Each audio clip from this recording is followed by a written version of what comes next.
let you work for a little bit and I'll show you what I mean. So you're trying to close the distance, try to put your shoulder into my chest. Yes. Good. And you did one concept there that we always talk about is opposite directions, right? So what you did here, your hand opened this way, your hand opened that way, that created a space like that. So you went opposite this way, you go opposite this way too. You go opposite forward and back. So if your hands are up here, you did that. You could do this, and you could do that. So there's only the 3 ways you can, and all variations of that, like different angles of that. But that's the only way you can do that, opposite directions. Right? So that's a concept that we have in our YouTube channel, guys. Subscribe. Yes. And then bump me back with your chest. Okay. Yes, because you want that. Oh yeah. Because if you don't, do it again.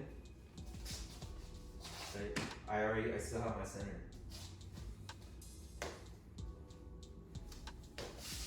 Yes. So naturally, your hands are here. This one hooks behind my head because now the next goal is posture down. Posture me down. Yeah, pull. Oh. Now I have even more work to do to regain my balance. I have to get this off my head and I have to work on my footing. So you put me down like -2 steps, right? And you're +2. So as I'm bringing me back to -1, you're punching me the entire time. I go back to 0, you're punching me the entire time, right? Or you can bring me more to -3, -4 by trying to go for takedowns and stuff. Right?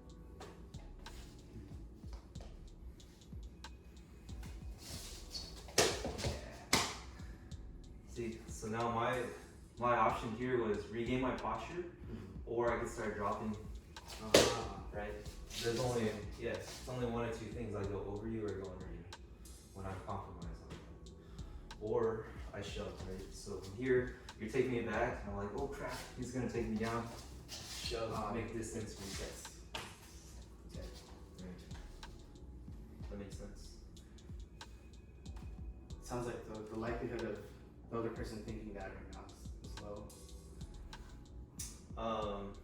What do you mean? Or like, is that what's on most people's mindset? Like they'll think that same way? Like this whole methodology thing? I mean, it's good to. They always say in MMA, people are panicked wrestlers. What that means is when they get knocked like dizzy or they're unbalanced, immediately they're gonna start diving for the legs.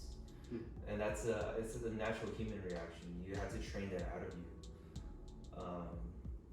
And you see it in like World Star and all those fights where it's like here, someone loses, so they right. So that's like panic wrestling. You're panicked, so you start diving for the legs. So I would say the majority of people will do that. Okay. And that's why like we always in our seminars teach karate guys how to sprawl, because they don't know what sprawling is. Because it's like I was telling Jack yesterday, I'd rather have amazing takedown defense than learn how to take someone down, because you can still strike and stuff from there. So sprawling, because the next thing they're gonna do, you're striking, they're gonna start attacking, small back, and stab your knees, and you still go back to the attacking and stuff.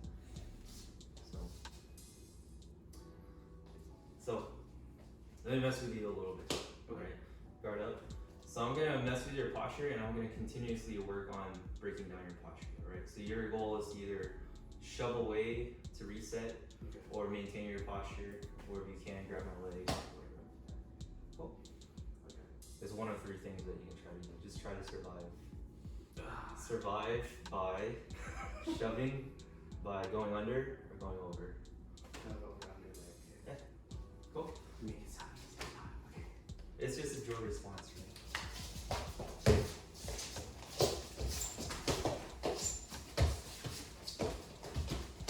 So a lot of things happened there, right? So I shoved in.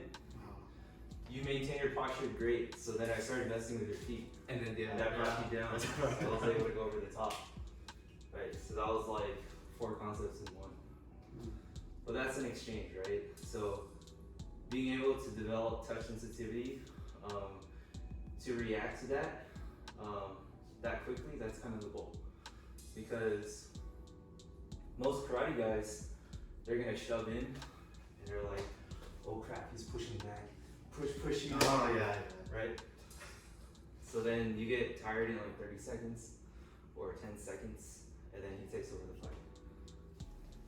What's a way where, is there a defense against that where you were messing with posture to make me go like that, but for me to not react that way, or that's just, I'm just going to react? You have to feel what I'm trying to go for, Okay.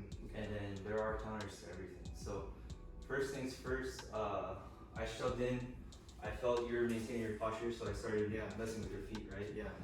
Me messing with your feet puts me on one foot. So you had to be able to feel that I'm on one foot and start swinging me around.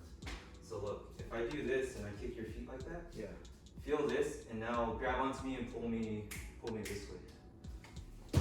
Oh. That would have negated that. And then what happened? I grabbed your leg a couple times. Yeah. I think I did that before I started guillotining you. So I went here, that didn't work, and I started doing that. So from there, that's where you had to sprawl. Push your arm against my head, shoot your hips back. So just do this. Oh shoot. Yeah. That would have reset that. Now I was like, crap, I can't do that. So I felt you do this, so I started reaching around here. Yeah. This is where you do your front squat. Head up towards the ceiling, push your chest forward, and flick my arm this way. So put your arm over my head. Oh. Here. Oh. Now you have my back, right? So I'm here. Push in, head up, and then literally like use your head to flick my arm this way. Now turn into me. Now you're in a good position, right? So it's like you're digging underneath. That's on your part, I got it. Even if we're up here, you're still digging underneath me, right? And then you're using your body to make me turn. And then the more, so you're grabbing my head here, I can turn into you. Either like with tension, because that was kind of like a slow one, or a lot of